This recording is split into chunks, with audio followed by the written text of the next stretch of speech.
How to make Monzo account. Hey everyone, welcome back to our channel. In this video I will guide you on how you can make a Monzo account, so make sure to watch the video till the very end. Now if you would like to make a Monzo account, it's actually quite very simple to do so. Maybe you're trying to create a new bank account or only sign up for online banking. Depending upon whatever it is, you can open the Monzo mobile banking app.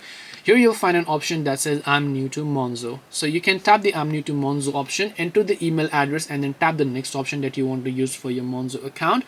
Now you can go ahead and then check your email. Now I have already sent this previously on my email, so I'm not doing it again. Here you can see you will receive the email from Monzo that looks like this, that says log into Monzo app. So you can, when you tap on this option, you'll be taken to the new page where you can simply enter your email addresses and all of the other details there in that case.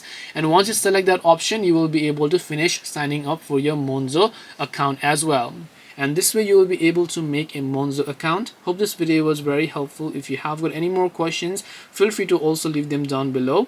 Thank you very much for watching till the end of this tutorial, and see you soon in our next video.